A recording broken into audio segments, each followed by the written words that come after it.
Me crucé recién a un guardaparques y ahora iban a abrir el sendero de la selva. Así que voy a hacer el sendero histórico y voy a dejar esto y me voy a traer agua y voy a hacer ese recorrido. Está lindo. Arranquemos con el histórico.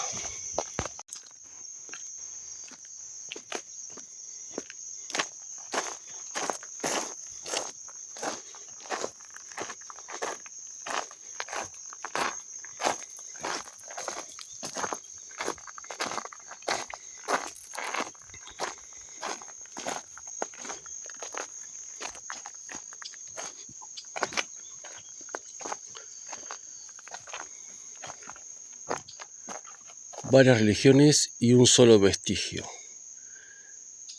Sebreval. Esta pequeña capilla pudo haber sido construida por jesuitas. Ella es indicio de la presencia cristiana en el lugar, aunque seguramente indígenas y negros africanos esclavos tenían sus propios credos. De ellos no han quedado vestigios. Han desaparecido junto con los grupos que participaban. Claro. Esas piedras gigantes.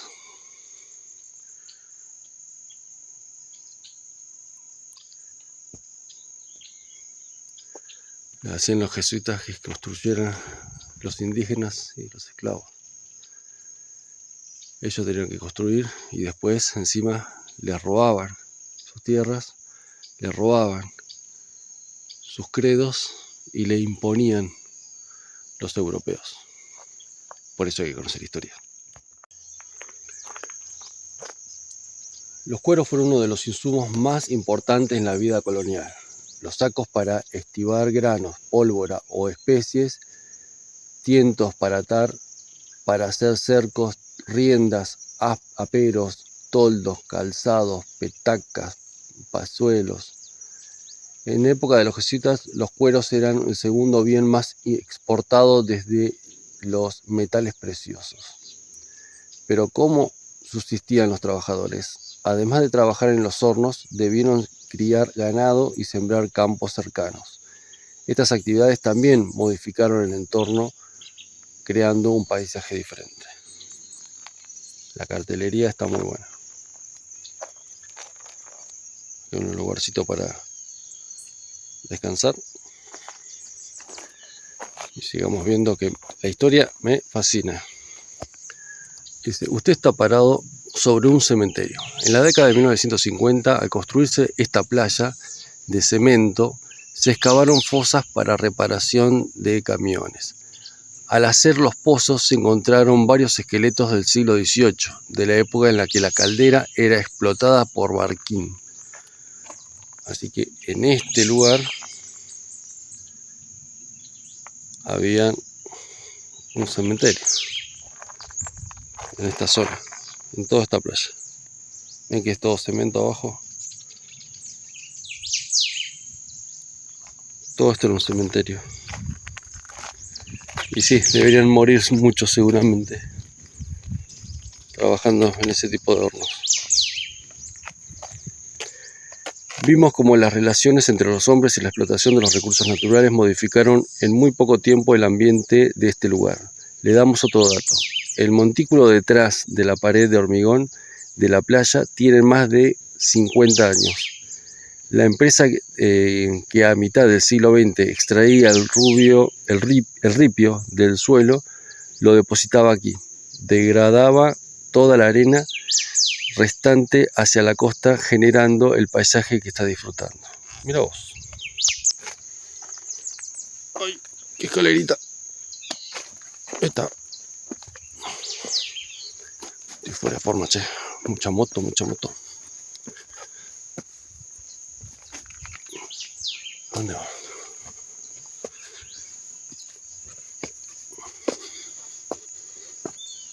Ah, sí, el sendero este. No. De ahí vengo. Vamos a bajar, vamos a seguir el sendero. Los materiales aprovechados para construir este horno nos transporta al siglo XX. Con el pasar de los años vemos el persistente interés en la explotación de la piedra caliza.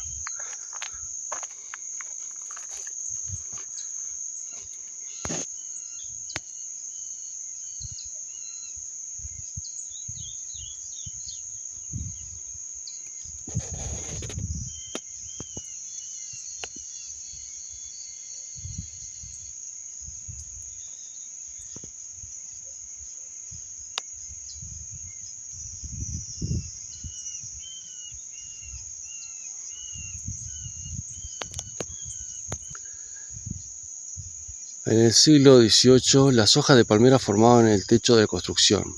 Aquí se almacenan productos como los cueros y la cal, antes de ser embarcados. Tal vez la construcción de edificios más antiguos de Buenos Aires o Montevideo se hayan utilizado para la cal proveniente de este depósito. De acá, todo esto que están ahí, donde están esas aves ahí, que son gigantes, era el depósito. Y de acá se transportaba. Ahí está la figura. Así era. Y de acá se transportaba a Buenos Aires y a Uruguay.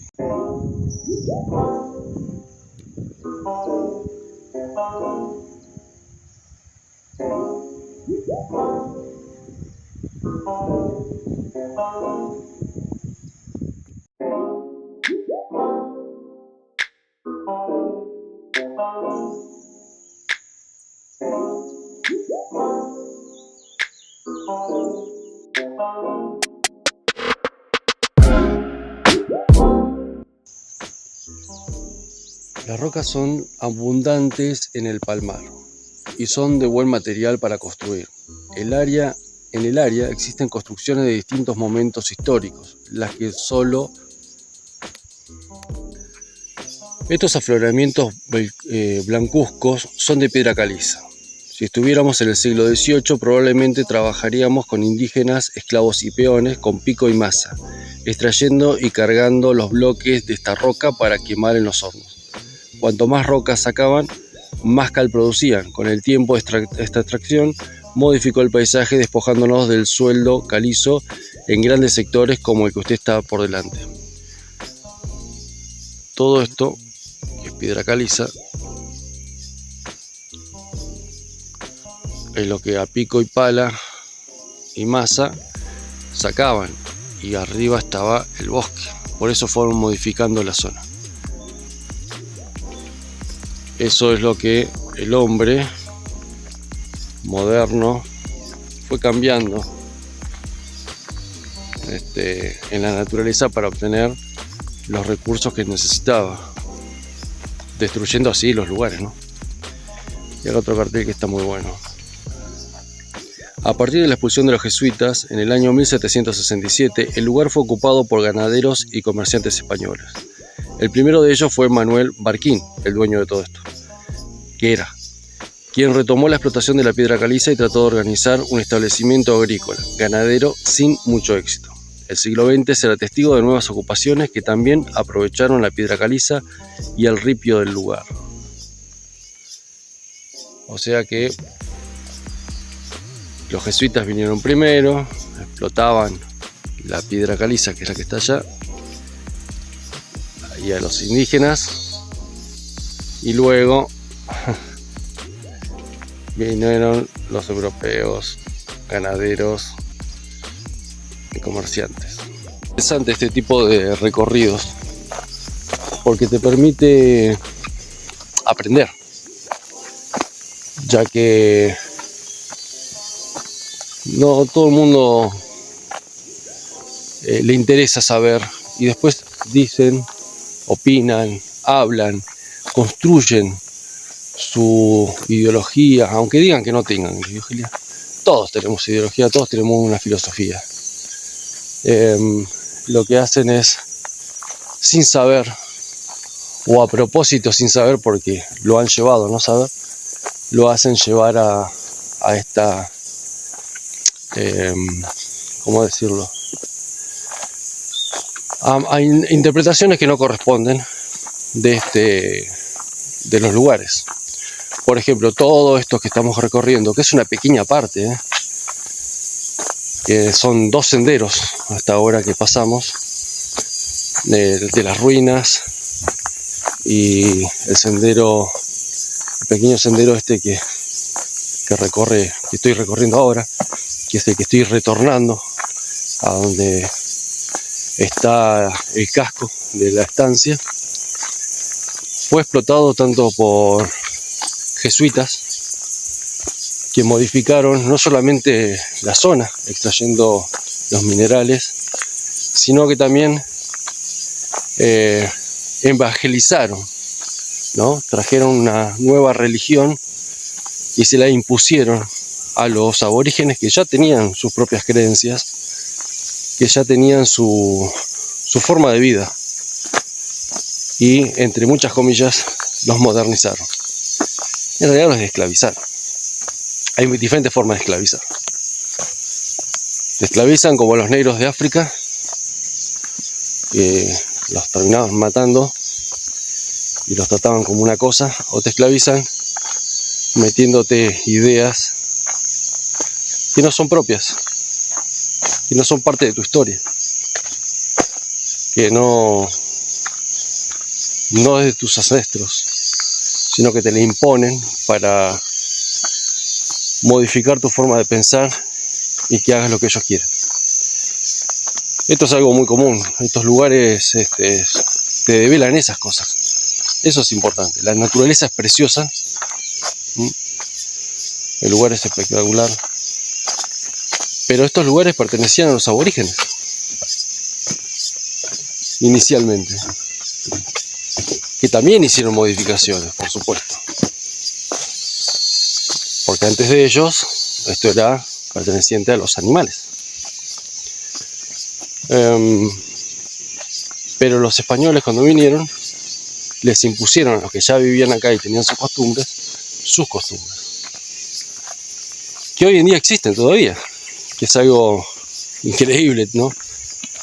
Que todavía se siga sabiendo todo esto, lo que han hecho, que todavía se siga creyendo en ese tipo de creencias, valga la redundancia, que trajeron los europeos a América, y no se reivindique o se estudie las costumbres, las historias de los originarios, de alguna manera de decirlo, o los que estaban previamente a los europeos en esta zona.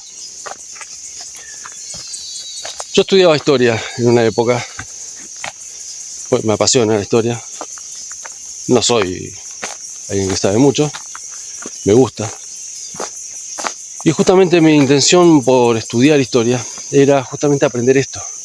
Y una de las cosas que renegaba era que no encontraba mucha información. Me faltó buscar, por supuesto, sobre lo que es los aborígenes. Era muy acotado, ya que en la primaria y en la secundaria nos muestran partecitas, hablan de algunos, quizás los más conocidos, y ya los ponen como gente mala, hablando del malón, hablando de los mapuches, pero no cuentan lo que pasó acá, no cuentan cómo había pueblos que vivían en la naturaleza y que vinieron, voy a sentar un ratito, y que vinieron los europeos y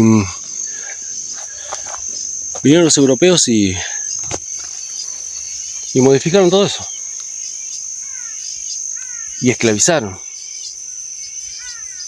las mentes y esclavizaron los cuerpos, porque como vieron en la cartelería, acá no solamente había esclavizados mentalmente y físicamente aborígenes, sino esclavos negros que eran traídos desde África.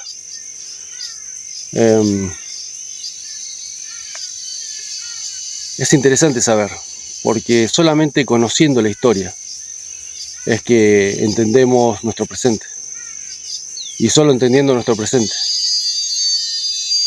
es que podemos planear o pensar en un futuro. Sigamos.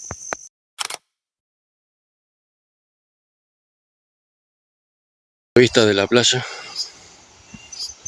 pues dimos toda la vuelta por el medio de la selva, por ahí vinimos, por ese lugarcito, estábamos allá tomando mate hace un rato, y ven esa montaña que está ahí terminando la playa, eso es piedra caliza.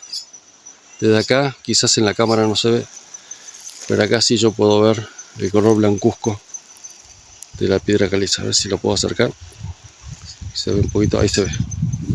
Esto es lo bueno de tener la cámara del teléfono. Por eso que ayer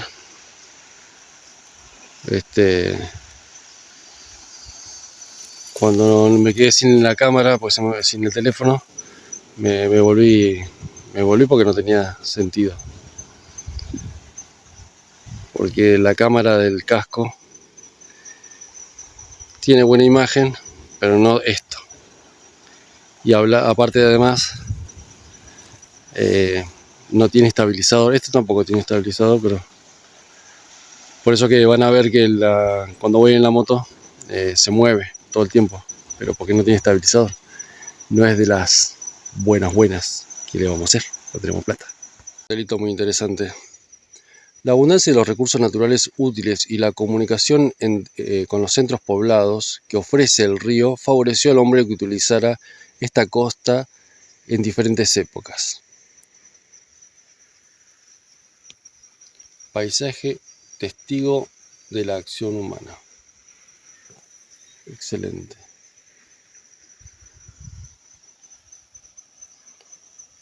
De donde veníamos. Y la imagen es de Editorial CONI, Universidad de Tucumán. Interesante. Estoy regresando por otro camino que es más largo. El otro era de donde estaba último, eran 350 metros. Este es un poquito más largo, pero como es bordeando el río, y es diferente al que venía, me parece interesante. Aquí hay una construcción, una piedra. Esto es piedra caliza. A ver qué dice ahí. Cartelito, importante los carteles. Cañoneras. ¿Qué dice acá? Calera del Palmar. Imaginemos que usted es un peón de la estancia donde se arrea ganado y tiene que cruzarlo hacia el otro lado del río. ¿Por dónde lo haría? Seguro que por el lugar menos profundo y donde no pudieran ser arrastrados. Río arriba, muy cerca de aquí, donde los cursos del río describen una gran vuelta, se forman bancos de arena. Ese es el mejor lugar para cruzarlo con ganado. Además de su ubicación estratégica, hay otras razones de la importancia para querer poseer y defender este lugar. Ahí tienen la embarcación.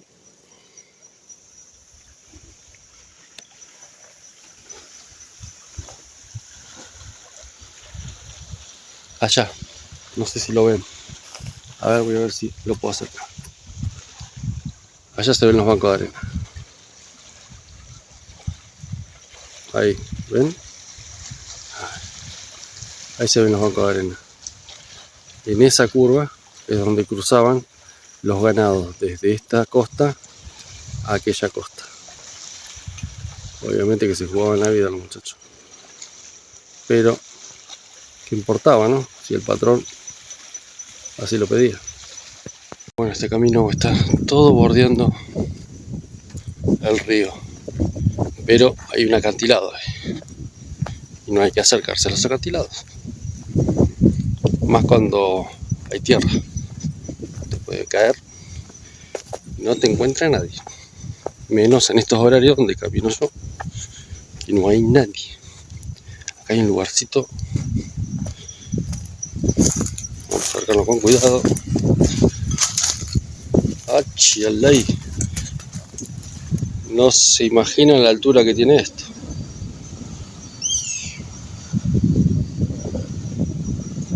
Te cae de acá y está frito.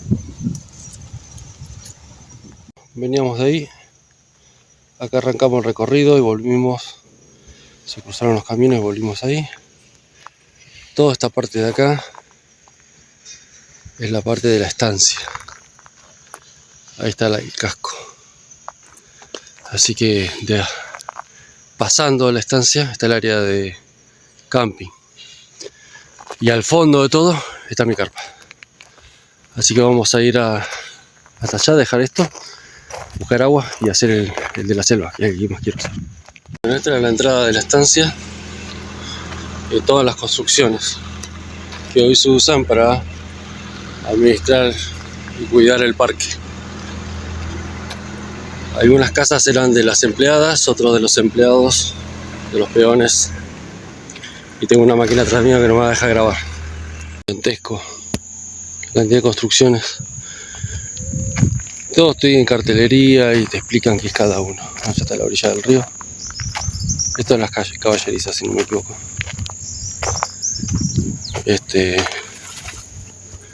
Está muy bueno, les aseguro que está muy bueno.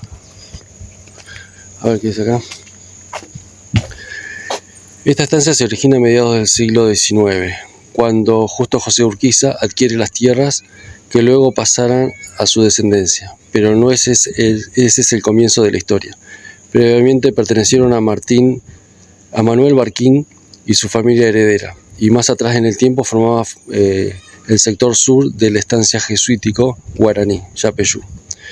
El día de hoy, este conjunto patrimonial se conoce por el ser representativo del periodo de la historia independiente y de la organización del Estado argentino. ¿Cómo fue pasando de manos en manos? Bueno, al fondo de toda esta glorieta está el inicio del camping.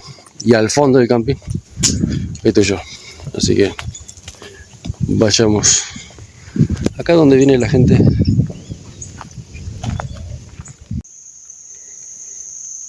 Está la Poderosa, la carpita, el rincón más alejado de todo el camping. Acá, no me jode nadie. Chocho.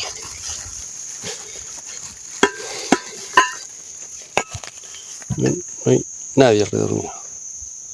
Nadie. Por allá están las duchas y los baños. Y recién a partir de ahí empiezan la gente. Y acá ya está el bosque.